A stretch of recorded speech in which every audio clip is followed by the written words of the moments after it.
I got that callous.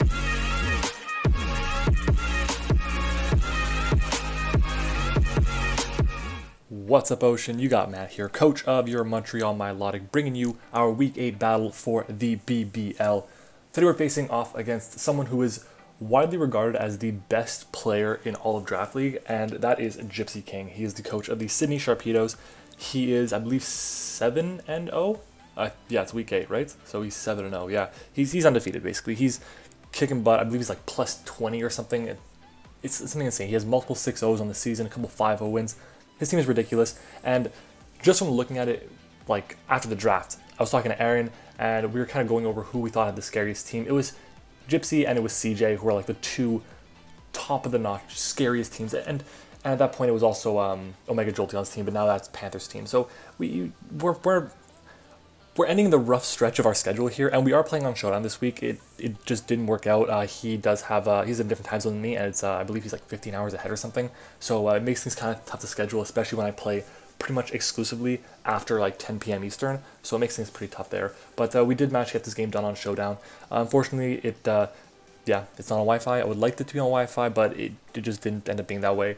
But it's okay. Hopefully, we can end up, I guess, getting a rematch with him at some point in the playoffs, because I would love to get a chance to play him more and more, because the more times you have to play someone who is better than you, the more you can improve yourself. So I'm just going to get into teams and the matchups and exactly how we decided to build this game. It was kind of a really quick build, but I still felt like it was a really solid way to go about it, because the team that we brought is pretty good against this team. So our team is Dialga, Protean Greninja with Z-moves, which is second, I believe, in kills, well, in the MVP race, behind Darkius, and Gypsy's not Greninja, his Magearna is third.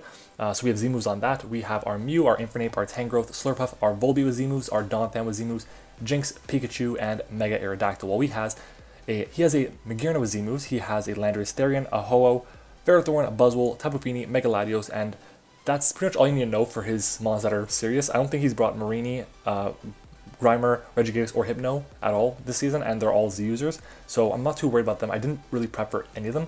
I kind of was looking a little bit at prepping for Marini, because it's a pretty good answer to my my Greninja if it doesn't have extra sensory or hidden power electric or ground or something, so I really want to be careful around that. But the rest of his team I felt was too big of a threat to prep for anything else, so I really want to handle those first 7 mons, being the Magearna, Lando, Ho, Ferrothorn, Buzzwole, Fini, and Mega Latios. And honestly, I expected 6 of those 7 to come, and 6 of those 7 did come. So we'll get into the actual matchup that we actually have today. So first thing I know is my team is really weak to Fairy. I have no Fairy resist on my entire roster, because my Steel type is Dialga, which is part Dragon. I don't have a Fire. Well, my Fire type is Infernape. I do have a Fire type, but it's weak to. It's also Fighting type, which is weak to Fairy. So I just felt like a Z Magearna was going to come. Either it was going to be Trick Room, or it was going to be a Atomize set. Is it Atomize? No, it's Shift Gear. So I was kind of worrying about one of those two. I just had to make sure I could beat it before it got completely set up, or do something kind of crazy with my Volby, which you'll see later. But I knew that was coming.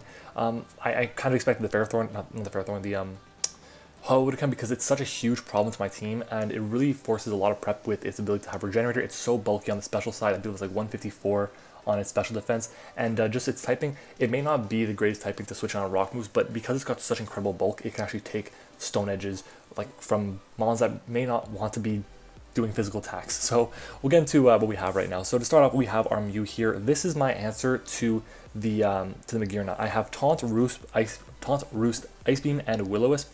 I have Will-O-Wisp here just to be able to just do a little bit of extra chip damage to the Magearna. I want to fire off a Taunt on it the second it gets in, because if it manages to get off a what is it called, a Trick Room or a Shift Gear or a Calm Mind, then it's pretty much over and I won't have any way to beat it. So I really want to make sure I stop that from happening. Ice Beam is there because it hits his team pretty well. I believe his only real resist to this is going to be the Magearna, which I can really wear down with Roost, Ice Beam, and Will-O-Wisp because he has no recovery, and the Fini, which again has no recovery, and I can just kind of switch out on that and handle it other ways. So that's what I have this for. I have enough special defense, I believe, so I can't be too KO'd by, I think it was a Modest Shadow Ball, I think it was, and I have enough speed here. I believe it's also for the I'm 92 speed with Timid Nature, so I think that's enough speed to make sure that Magearna will never outspeed me. I think it's also to make sure that maybe the Buzzwole, no, it's for the Buzzwole. The Buzzwole will never outspeed me. That's important because I want to make sure I get the Will-O-Wisp off on that thing in case he brought it, but he did not. We then have Drew, our Greninja, which is ICMD this week. We have Low Kick, Ice Punch, Gunk Shot, and U-Turn. I want to run the Z Gunk Shot, but I felt like he could really play around my Greninja well with the Tapu Fini and the Ferrothorn combination, because I believe yeah, Ferrothorn's only weak to fighting and fire, and Feeny resists both of those, obviously, so it's going to be kind of tough to play around that. And I really just said, you know what, I want to have a way to nuke the Mega Latios as well, and that thing is a problem. When I get rid of that, I have a bit more freedom with my other mons, so I'll be able to use the Z Ice Punch to obliterate that thing. And we are a Jolly Nature with 164 EVs and speed, AO speeds, everything on his roster, which is really important. I believe the speed there is for the Mega Latios there. We then have J. Cole, our Unnerved Mega Aerodactyl. It's actually going to be Tough Claws, Mega Balls, but we have Unnerved this week beforehand. We have Stone Edge, Fire Fang, Ice Fang, and Roost. This set, I really want to run, I think it was Aerial Ace on this set, or Thunderfang, but I decided to say, you know what, screw it, I'm going to go with Roost. No, sorry, it wasn't Thunderfang, it was Home Claws I want to run as well. I want to run one of those moves because I felt like it'd be really helpful to deal with the Buzzwole, but the Buzzwole didn't come. Stone Edge is there, hits everything on his team really well except for the Magearna and the Ferrothorn, which I have Fire Fang for, and then I have Ice Fang for pretty much everything else. Basically, the only thing I'm going to be clicking Stone Edge on is the Ho-Oh and the what is it called? Oh my god. And the Tapu Fini. The Latios, I could click Stone Edge on, it'll do more damage to it, but I felt like having the higher chance to miss isn't something I want to really risk against a huge threat like Mega Latios. Next up, though, we have our Unburden Slurpuff here, Chopsticks, which is Citrus Berry this week. Of course, it's a Belly Drum set, Play Rough, Return, Drain Punch, and Belly Drum, of course. We have enough speed, so at +2, I believe we outspeed Scarf Landorus, I think it is, which is very important speed here to hit because it's as fast as Mon outside of the Mega Latios. So I just want to make sure that I had a way to hit that, well, outspeed that thing, just in case it was Scarfed. And obviously, if we get up a Belly Drum and we chip down his team, if we chip down his Magearna, like around, like, I think 60% or 70%, we'll be able to Oko that thing with a Drain Punch. The Ferrothorn should drop to a +6 Drain Punch. The Ho-Oh should drop to, well, after Rocks, definitely, it'll drop to a +6 Return. The Landorus will drop to a +6, or in this case, it'll be +5. Play Rough for sure. Same thing with Latios and Mega Latios and Tapu Fini.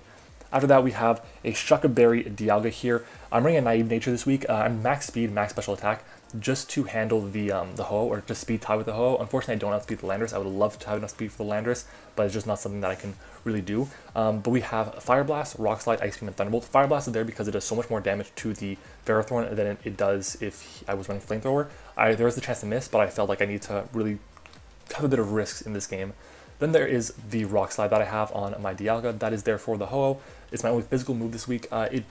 It should be able to KO the Ho-Oh after, I believe it was a Thunderbolt and then a Rock Slide. I think that's what it was. But it does a ton of damage, which is very important. And I really want to make sure I can pressure that thing, not let it get up like a Sacred Fire on me or a Brave Bird. And if I speed tie and win the speed tie, then that's just even more icing on the cake. And I could potentially keep my Dialga alive, which would be huge. Then our last member, kind of a meme, but I did want to bring it because I felt like it could have some usefulness, especially if I have trouble with the Landorus or the Magearna, and the Magearna only if he's not Z. I'm running a Lagging Tail Volbeat. I have Defog, Thunderwave, Encore, and Trick. Trick is there to obviously trick the Lagging Tail onto something like the Ho-Oh or the Magearna in case he's a Shift Gear set, the Feeny in case that thing's getting problematic, or even the Landorus. The only thing I really don't want to trick this thing onto is the Ferrothorn and the Mega Latios, obviously because the Mega Latios can't be tricked and the Ferrothorn's already slow as all hell. So yeah, basically the plan is just spread hazards around, spread Thunderwave around, status around, and don't let him get up hazards with his Ferrothorn and his Landorus, and that's what I have with Defog, and then I have Encore there just to potentially, I guess, force something to stick to step. Let's say the Magearna comes in, gets up a Trick Room, I can just click Encore, I can keep that thing locking there. If he's Z, obviously he'll be able to break through that Encore, but at the end of the day, it's still really important to make sure that it can't set up a Calm Line on top of that, and after he uses the Z move, he still has to just go for Trick Rooms again. That can just kind of, I guess, make the cycle like stop. After you use Trick Room once, the Trick Room will end the next time you use it. But anyways, that's enough going over the team. We've covered quite a bit, a lot more in detail than other things, and I prepped a lot quicker for this game than for other games. But we'll just go ahead and we'll get started into it. So I'm going to go ahead, I'm going to put this on slower. I'm going to lead off with my Dialga here. I felt that was my best matchup, and I am a Shuckleberry Dialga here, so I can just fire off an Ice Beam on this Landorus. Unless he is Yachi Berry, I think he drops, and even if he is Yachi Berry, I think he still drops. So he does under half to us with the Earthquake, which is huge, and Ice Beam comes out, and unfortunately for us, he is Sash. So here I am thinking I have such great prep leading off of this thing, making him think I'm going to go for my Rocks and forcing him to Earthquake me, and he ends up being Sash all along. So great bring, and yeah, he goes to the U-turn here, and at this point I was thinking like, I should probably go for the Stone Edge, but or the Rock Slide, sorry, but I would just went for the Ice Beam again here, thinking potentially the Ferrothorn might want to come in. So Yeah, but I go for the rock slide, I win the speed tie, and he is Charty Berry, so good bring on his part, and then still just 21%. That's nothing. So he's got to be a physically defensive Ho-Oh, which is huge. So that's a +4 attack, and I'm not even like timid nature. I'm a neutral nature. I got 120 on my attacking stat, and I did nothing to a Ho-Oh. That's crazy, but it's okay. I bring my Aerodactyl here. I want to go for the Ice Fang, but I'm thinking to myself, he's going to go into his Landorus here. I'll outspeed either way. He's going to get the attack drop. He's going to sack it off here. So I'm just going to go for the Stone Edge. If I miss it, no big deal. If he stays in, it's just better for me. But he does go to the Landorus, and he does get the Intimidate off, which is really no big deal. At this point here, I don't think I could have OHKO'd anything else on his team, even if I was at neutral. So having that -1 in attack doesn't really matter too much. And then comes the Ferrothorn. No reason for him not to go into this thing. It always will OHKO me with Gyro Ball, just because it's like the incredible base power one, and I just don't have that much bulk on my Mega Aerodactyl. So I'm just going to switch right out, and I go into my Volbeat, I believe. And Volbeat is still going to take a decent chunk of damage to this thing. I wish I was actually a relaxed. I'm relaxed nature, but I'm not no IVs. That would have probably lowered the damage output a little bit, but it's fine. He goes for the Leaf Seed here, and I'm going to go. I believe at this point, like I wish I had the Seismic Toss, but I go into my Greninja here as he's just going to be able to go for the Gyro Ball and does 38%, which is a huge chunk of damage. And I'm going to now go for the. I believe I go for the Low Kick, right? Yeah, go for the Low Kick, and that does nothing to this Ho-Oh you're going to see once we activate Protean. That's 15%, which is nothing. And I want to go for the Rock Slide, or sorry, I want to threaten the Rock Slide, but I don't have the Rock Slide, obviously. Greninja does get it, and I can now switch out into my Aerodactyl. I think he's probably going to go for like the Sacred Fire or something, or the Roost or Brave Bird or whatever, but he actually switches out into his Feeny, which is a good play. Obviously not really fearing the Z-Gunk shot there when the Ho-Oh is in, and I go for the Stone Edge here, just to see how much damage we're going to do to it, and we do absolutely nothing to it, and he can fire off a Surf, which will do definitely over half to us. And at this point I have to switch out and I have to go into something else. So I'm going to switch out, go into my Volbeat. I'm basically just sacking it off here, and just based on what he's done, I'm thinking, you know what, I'm just going to go for a trick here, get rid of his leftovers, slow him down would be kind of nice, but he's going to switch out into his Latios, so good play. I don't know if he expected the Lagging Tail trick, but obviously it fails, and I can just fire off a Thunder Wave here, obviously because he is not he's not grounded, it will affect him, but he does switch into the Ho, which I'm thinking like, you know what, that's cool, I can live with that, and I should probably just go for a trick here, which I do now, and I trick him the Lagging Tail. So it's even slower now than it should be, which is nice.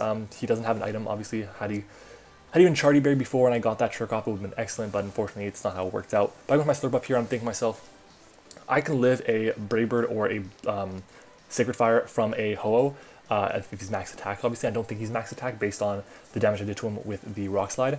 And I can set up a Belly Drum. I just have to get him paralyzed once, and I can have a chance to win the game, depending on what he has on his Magearna, because the rest of his monsters just drop to a +6 attack. So I'm going to go for the Belly Drum here. We are going to cut our HP in half and get our +6 attack, and then boost up to 75% with our Citrus Berry. He's going to go for the Iron Head, and that's going to do a clean 53% to us, and now I need to hope, does he get paralyzed? And you're going to see here, it's a big turn, and yeah, he gets paralyzed. So that's huge for us. We are going to be able to pick up a KO now on the Ho-Oh, guaranteed. So excellent, down goes this monstrosity, and Chopsticks comes through and picks up a KO for us. And obviously we got a little bit lucky, but you run Thunder Wave to get the power there and get the speed drop, and it came in use there. But anyways, in comes the Magearna. I know he's going to go for the Trick Room or the the Atomize here. Or I keep saying Atomize or Rock Plush, but it's Shift Gear. But he's going to probably go for either the Trick Room, which would be the better play. I don't think he would go for the Shift Gear if he had it. I think if he did have it, he would probably just KO me right now, because he knows I would probably still outspeed him. My Slurpuff is a faster Mon than the Magearna, so I can just run enough speed to outspeed that thing at +2, and I'd be fine. So I'm going to go for the Drain Punch here. We're going to do just over half to him, which is not too bad of damage, and he's going to be able to go for the Trick Room, and this, guys, is going to be pretty tough to come back from. So I'm going to sack off my Slurpuff here, and because of the Soul Heart, that's the big thing that's making this so tough for me. I'm going to go hard into my Mew here, and I'm going to pull a double right away, predicting the incoming Z Flare Cannon, and I go into my Greninja. And thankfully, we do end up getting that prediction right, and it's just going to make so we can actually live a hit from the from this Magearna with our Mew, actually, but he is at +2 now, which is just terrifying. We have a chance, a small chance, but we have a chance to live a +2 Flare Cannon, I think it is, with our set. I could be wrong, but at the end of the day, I just need to make sure that I can potentially burn this thing, really lower its health, and just get the differential down as low as possible, because we still are in the playoff race, and at this point it's not looking good. I don't think we can win this game unless Surf could miss, so, which I doubt could happen, which can't happen. So yeah, we'll just go for the Will-O-Wisp here, I think it is, or no, I go for the Taunt, actually, I think it is here, just so he can't set up a Trick Room again. No, I go for Roost. I wish I remember I played a bit better, but at this point here, now I think I do go for the Taunt here, as he goes to the Flare Cannon, just OHKOs us. So yeah, I don't think you would KO us without the special defense draw, but it really didn't matter in the end. I can just go into my Mega Aerodactyl. We will outspeed now that the Trick Room's over, and I can fire off a Fire Fang, which will be able to pick up the KO on this thing. So this Magiron, I picked up another 3 kills and will now leapfrog my Greninja on the kill list, which really sucks. I'm going to go for the Stone Edge here. Unless we crit him, we'll lose the game, but we do end up missing. Happens. So we are going to pick up a 3-0 loss to Gypsy. He didn't even use his Mega Latios. Yeah, he barely uses Ferrothorn, and it was just like, it was just a really rough game. Obviously, I have a long way to go in terms of skill level to reach how good Gypsy is, but I do want it to get there at some point. I've got to practice. I got to hopefully get another chance to play him again, whether it's in the BBL again or in another league, whichever one it is, because the more you play against better players than you, the better you will get. The same thing. It's like the same if you're playing sports, if you're playing Pokemon, okay? But anyways, GG to Gypsy. It was a real honor and real fun time playing him. And if you guys enjoyed this video, make sure to leave a like on the video. Of course, subscribe to the channel. Go down in the description, check out all of the rest of the coaches in the BBL, including Gypsy. His link will be down there. And yeah, we just ended the toughest part of our schedule. I'm gonna try and find the schedule, but like oh my god, we had a really rough past. I think it was like 5 weeks. So week 8, Sydney Sharpedos, which is 7-0. Week 7, I think Aaron and his Calgary Infernames, they were like, I think they had 1 loss maybe, I think it was, or 2 losses at most. His team was really good. He also had a really good matchup against us. Then the San Diego State Azovs. Blue's team is just ridiculously terrifying, and that's probably the least threatening of the past few weeks. So there's that. Then week 5 played against the Chicago Caracosis, or wasn't, sorry, not the Chicago Caracosis, it was the Carolina Clefable, because obviously Panther took over. And that is still a scary team with Mewtwo. Then we had the Bracknell Beedrills week 4, that was a bit of an easier game for us based on the matchup alone. And then week 3 we played against the Baltimore Orioles. So since week 3 we really only had like 1 week that was a bit more like a bit less challenging, and we picked up what in the past 3 weeks. Picked up a loss to CJ, we picked up a loss to Panther, a loss to Aaron, and to Gypsy. We lost 4 games in these past 2 weeks. So we start off 2-0, and then we move to 4-4. It really does suck, but we have 2 weeks left, and hopefully we can win these games. I'm pretty sure the way Aaron put it, 1 5-5 team should guarantee make the playoffs. But if we win out, like, our fate's on our hand. If we win out, then we'll make the playoffs. If we lose out, we're not gonna make the playoffs. If we win 1, then we're probably gonna have to hope for some people to lose other games. So it's gonna be a tight finish. But yeah, if you guys enjoyed this video, again, leave a like, comment, and subscribe to the channel. Hope you guys enjoyed it, and I will see you all next time.